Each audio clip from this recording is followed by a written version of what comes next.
When the Titanic sank on April 15, 1912, she took more than $400,000 worth of cargo with her to the bottom of the North Atlantic.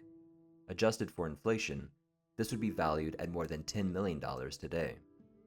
Among the items in her cargo hold was a brand new Renault town car, purchased by 36-year-old first-class passenger William Carter.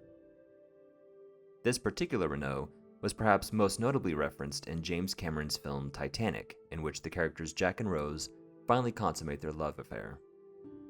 In real life, however, the Renault was listed on the cargo manifest as one case auto, meaning the car was shipped in a crate, perhaps not even fully assembled.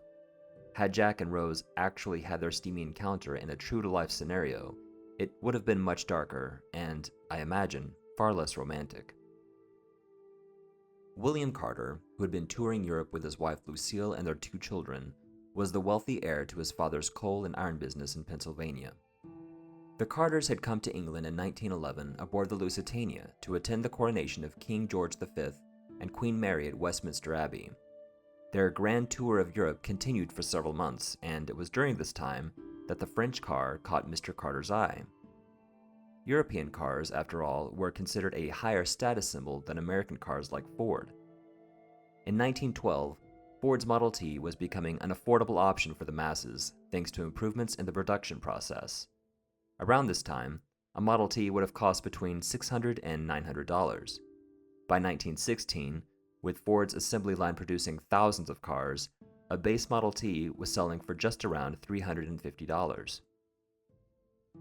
Because of this democratization in the American auto industry, wealthy men like William Carter wanted something a little more exclusive. And so, Mr. Carter purchased his shiny French town car, hoping to bring it back home to their family estate in Bryn Mawr, Pennsylvania. The luxury car featured a 25-horsepower engine and could reach cruising speeds up to 35 miles per hour.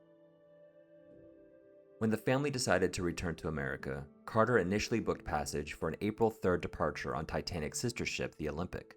He changed the family's plans, however, to sail on Titanic, boarding the ill-fated liner in Southampton, England on April 10th. The car was loaded into the cargo hold on the port side orlop deck. This part of the ship quickly flooded after the ship's collision with the iceberg, as the orlop deck was below the waterline. After the collision on the night of April 14th, Mr. Carter went to his family's cabins on B deck to tell them to get dressed and go on deck. Lucille Carter, her maid, and the children escaped the sinking ship in Lifeboat 4. Mr. Carter also survived the sinking by climbing into Collapsible C, the same boat as White Star chairman J. Bruce Ismay.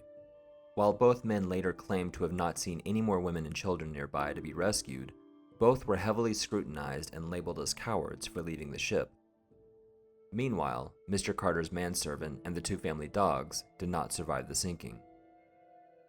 After returning to land, Mr. Carter filed a $5,000 insurance claim for his lost car, which, adjusted for inflation, is more than $140,000 today. Much like the car, William's marriage to Lucille was also lost after the sinking, with Lucille claiming William had abandoned them on the Titanic. "I never saw him again until I was put aboard Carpathia," she said. "He was leaning over the rail as we climbed up from the boats to the deck, and all he had to say to me was, 'I have had a jolly good breakfast, but I never thought I would make it.'" In 1914, Lucille filed for divorce and sued him, claiming William had become even more unstable and abusive after the sinking. As for the car, it's never been discovered among Titanic's wreckage, or at least its discovery cannot be substantiated. There is an unconfirmed photo from an expedition more than 20 years ago, claiming to show a wheel and a fender, but what do you think? After more than a century underwater, what little remains of Mr. Carter's luxury town car will eventually disappear, along with the rest of the great ship. Thank you for watching today's video.